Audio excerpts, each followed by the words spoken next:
Welcome to the Slow Living Podcast. If you are ready to ditch hustle culture for good while continuing to meet your personal and professional goals, you are in the right place. I'm your host, Stephanie O'Day, and I work with overachievers from all over the world who are ready to stop living life in triage mode and start living the life of their dreams, one filled with abundance, joy, and a sense of purpose. Life is meant to be enjoyed, not endured. Let's get started.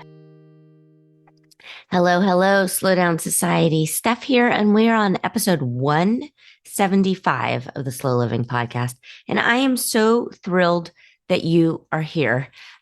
We are in the midst of New Year everything. I am recording this on January 11th, Saturday, January 11th, and I am about to hop on a group coaching call with the current round of Simple Shortcuts to Peace people. And if you would like to join us for the next round, I'm here at any time. The course doesn't really open and close. I don't really believe in scarcity mentality of act now and you'll never get in. No, it's there. It's available. And you can come in at any time and you are not going to get kicked out and you are not behind, as I'm here to hold your hand every step of the way.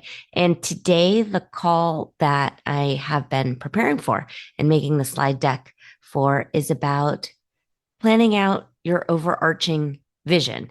And I wanted to record for you a little bit about what that means and how to plan out your overarching vision if this isn't something that you've done before. On the website, there's an article, and I think what did I call it? It's something like how to make a non-cheesy vision board, and we can link to it. But I've been a huge fan of vision boards. And since I started an online business and started working for myself and decided to be more quote unquote businessy, there's some goals and there's some different markers that I need to meet on a regular basis in order to stay in business and in order to help people. And especially when I'm in the middle of a book deadline, I definitely have to time manage properly and meet different goals and markers. But I am a bit woo. I am a bit airy-fairy. I love overarching visions and don't really like being told what to do, even if the person telling me what to do is myself. I balk at a really strict to-do list and schedule. And yes, I teach time blocking and I teach goal setting and achieving and lots of things. But I don't like rigidity. I like flexibility. In real life, there's ups, downs, and all arounds and overflowing toilets and kids with bloody noses. And all of a sudden, they get hit in the head with a soccer ball or bonk heads on the soccer field. And you're headed to urgent care to look at concussion protocol. So that's real life. But that doesn't mean that you fall down on your goals. And it doesn't mean that you fall down on your vision. So while it's absolutely true. I hate being told what to do, even if the person telling me what to do is myself. That is true. And then the second piece is I still get a whole bunch done and I do so in kind of a calm, tranquil, fulfilling way. And that's what I teach in Simple Shortcuts to Peace. And that's what I want to have you explore when it comes to creating an overall kind of vision for your life. And I want you to suspend the disbelief that you've got too much to do and you don't have time to plan. You don't have time to daydream. You don't have time to cut up magazine pictures and do Google image pictures to create a vision board. No, you do, because you are the grown up in the room. And if this means that you delay something that in the great big huge scheme of things doesn't really matter, to plan out your vision, I want you to do that because you only get to live once, as far as we know. maybe cryogenics will take off at some point, but this is your life And I don't want you to feel frantic, and I don't want you to feel burnt out, and I don't want you to feel overwhelmed. I want you to relax your jaw, unclench it, and stand up straight. Maybe correct your posture if your pelvis is tilting outwards. Kind of tuck it in, and realize that you absolutely can do this. You absolutely can live a calm, peaceful, successful life where you still make things happen, but you're not white knuckling your way through life. So, vision boarding, definitely look at that article. But if you had a magic wand, what is it you're looking for? So, or for many people, it's if you won the lottery, and like a huge lottery win, like $100 million, $200 million, where you know you do not have to go to work anymore, and you could essentially just live off of interest forever and ever and ever. Um, how would that feel for you? Probably free, probably relief in your body, probably like serenity. Serenity is happening now. So, one of my favorite Seinfeld episodes is George is running around forcing serenity and yelling, "Serenity now!" So I think it was George, and then his dad, Mr. Costanza Frank, um, uh, were into that. But that's probably the feeling you're trying to achieve: fulfillment, contentment, peace. Shortcuts to Peace is the name of the course. Um, so, and then play around with that. What does peace look like? And that's what maybe you're cutting out from a magazine. So I have a stack of my vision boards downstairs ready to go because I was going to show and tell on the peace call today. Um, but what's interesting is if you look at all of them, and I have the last 5 years down since 2020, there's a lot of water. There's a lot of nature. There's pictures of people doing yoga. Um, there's pictures of hiking boots, trees, mountains. For me, I am the calmest and the most tranquil when I'm out in nature. And so for me, those visions and looking at a vision board on a daily basis of looking at water, of looking at trees and mountains, um, has that kind of freedom feeling and peaceful feeling.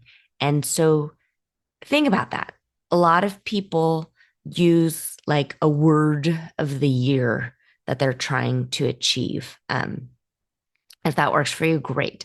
What I like about creating a vision board is um, you're just kind of staring at it, and you can kind of just look at it the same way you would look out the window, and you're kind of people watching on your own thoughts in a visual form. And so in the morning, while I'm waking up and I'm sipping on my tea, I have recently shifted from coffee to tea. So I think it's let's see, I'm recording this January 11th. It's been exactly about a month, and that's because I ended up I got the norovirus, and was very sick. And so for a few days, I didn't have any coffee, but I knew I would probably get a massive caffeine headache if I didn't at least sip on some tea. So I had Adam brew me some very mild tea, and I sipped on it throughout the day. And I realized that my anxiety actually lessened quite a bit from shifting from coffee to tea. And I've done some research on it. And I guess while tea still has caffeine in it, the way that I drink it is a lesser amount because I use one tea bag and then I just kind of add hot water throughout the day.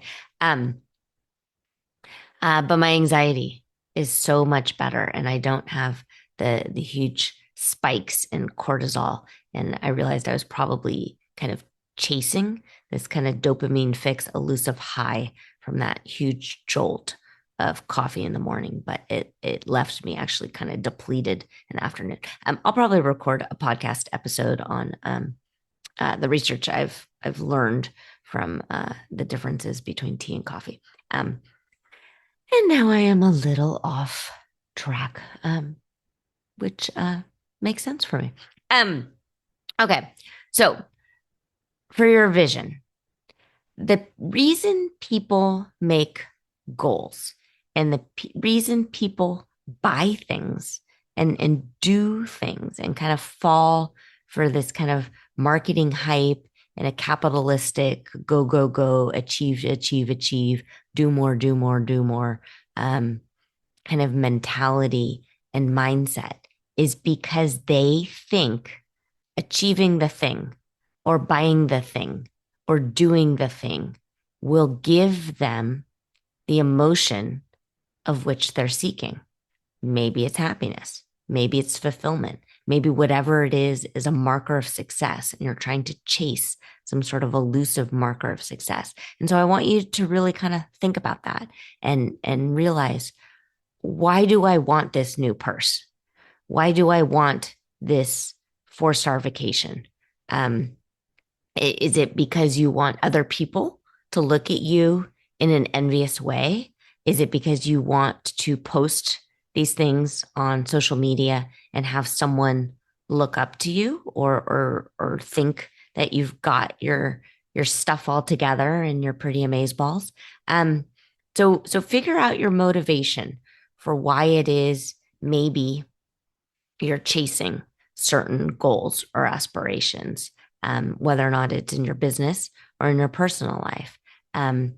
If you are trying to seek out a certain relationship, maybe you're single and I'm just making things up right now. But maybe you're looking for a life partner and right now you're not feeling fulfilled and you're not feeling connected and you're feeling a little lonely. And so you're looking for a perfect person or a perfect something to fill that void. Okay. So maybe you want to feel connected. Maybe you want to feel like you have a sense of belonging. All of these things, all of these markers that you're trying to chase that you think live on the other side of some arbitrary goal or purchase or experience, you can begin to create here and now. So that's the idea. That's the idea that happiness, fulfillment, peace, contentment, freedom doesn't live on the other side of something. You can start incorporating that into your day to day now. So for me, I want to feel calm. I want to feel content. I want to feel at peace. I want to feel fulfilled. I want to feel connected with my husband and my children and my parents and my brother and my friends. Okay, how do I get there? What is it I'm trying to do? So I look at my vision board, and my vision board is filled again with water and an imaging of peace. And so now I'm calm and I'm in kind of a good mood. And so I'm tranquil and I'm thinking, okay, so how can I keep this feeling of peace today? What is it that I'm trying to do? What do I have to do? And then looking at my to-do list and what it is it. Not all things have to be done every day. And that doesn't mean you've failed and it doesn't mean you're lazy. But it's the idea of prioritizing what's truly important and dismissing the rest. For many of the people that I work with, they're working on decluttering right now and they feel bogged down and they think kind of the walls are closing in. So they feel frantic and overwhelmed and burdened. And so the idea is that they will feel calmer and more at peace and tranquil if the garage is cleaned out or if the attic storage is cleaned out. And that is probably true. It's a lovely feeling to know where everything is all of the time. But throwing everything away in this kind of mad, frantic, frenzied, I just got to get rid of it all way isn't going to give you that calm, tranquil, peaceful feeling. But coming up with a slow, steady plan of attack that maybe you set a timer for 10, 15, 20 minutes and you go in that garage every day until it's done. And when you're not feeling it anymore, you're not feeling it anymore. You're like, I thought I was going to do 20 minutes, but I did 10. And that's okay. That's okay Because if we're lucky, life is long. You don't need to do all of the things right here, right now, right this very, very, very second. That feeling of being behind, the feeling of if you haven't worked out at the gym until you're crying, it means you're not working hard enough. No, that's hustle culture. That's marketing hype, and that's other people sort of forcing their ideals and markers of success onto you. And I want you to go slow. I want you to simply look only within and decide what makes sense for you and for your family and your life, and then go do it in a slow, steady, and sustainable way. So that's essentially what we are talking about on today's call, but in a lot more detail. And I've got a few past episodes to drop in here. But if you've never made a vision board, I encourage you to do so. It is a really insightful, wonderful project. And it's the idea that you can get to those feelings whenever you want. And you don't have to delay them. You don't have to delay happiness. You don't have to delay fulfillment. You can bring a little bit of that into your everyday life. I can feel at peace sitting on the couch, even if the house is a bit of a mess, because I can just close my eyes and I can take a few deep breaths and I can go to my happy place. And having a picture to focus on and a collage of things that bring you peace and joy is a really quick shortcut to get you there. And it's also a really quick shortcut to help you visualize where it is you want to go and what you want more of in your everyday life. Okay, so a few past episodes.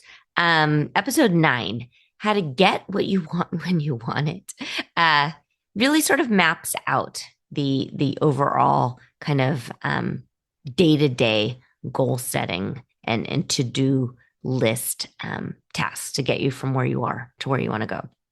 Episode 26, Stop Delaying Happiness. I think I've dropped this episode in quite a bit, but it's important because you can only control now. And you can't wait to get your ducks in a row to have happiness. No, because unfortunately, you absolutely could get hit by a bus tomorrow. I don't want you to plan your life that way. But if you're not happy right now, that's something to pay attention to. And if you need to reach out to a doctor because you think maybe you're chemically depressed and maybe something needs to happen, figure it out. If you're in a hole, okay, acknowledge the hole and then make a plan to get out of the hole. But we're not going to delay happiness. Happiness is here and now. And that doesn't mean that you're going to be super hedonistic and bankrupt yourself because you think happiness happens at a 4-star resort in Jamaica. No, happiness can be here. Happiness can be now. Happiness can be sitting on the couch doing a puzzle and sipping on tea.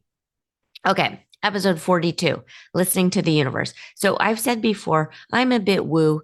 And woo to me is spiritual. It's belief. It's not for me personally, a specific religion or doctrine that I follow. I love learning and researching and taking different aspects of different belief systems and religions and applying them to my own life.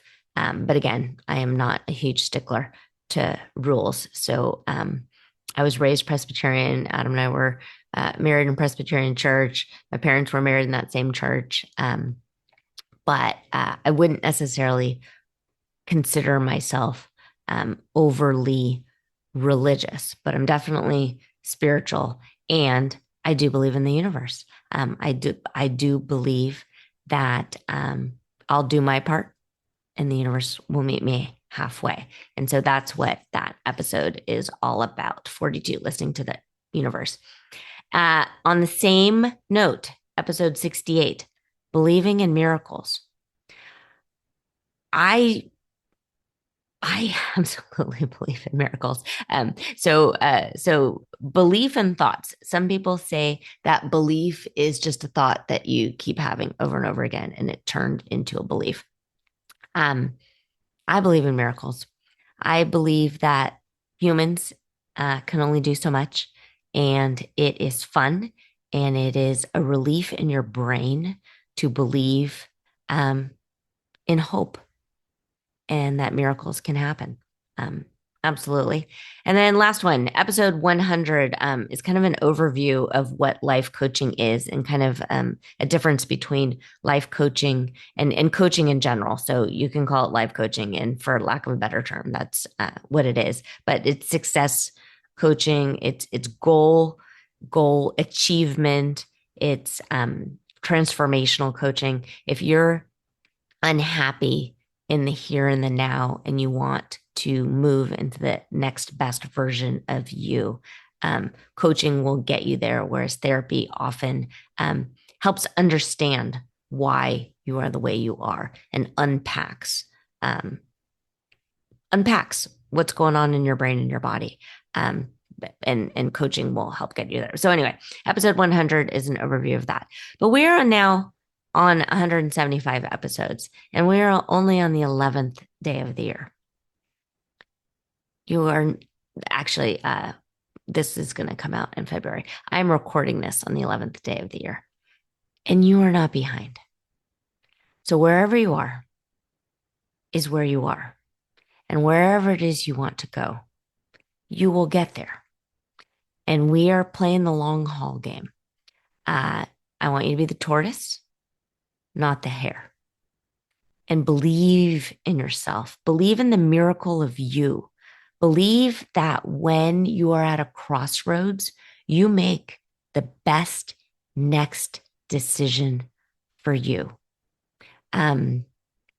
When I speak with people on the phone, I talk about when you're at a crossroads, I want you to follow whatever you're pulled towards instead of what you're pushed into. It's also a really good way to set boundaries and learn how to say no to people and to obligations and things on your calendar that maybe you don't want to do.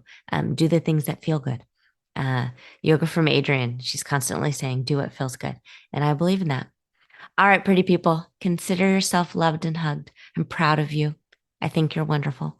Thank you for being here. And I'll be back in your earbuds next week. If you are ready to start living slowly and ditch the hustle mindset for good, reach out to me. I'm a real person, and you can track me down online at stephanieodea.com.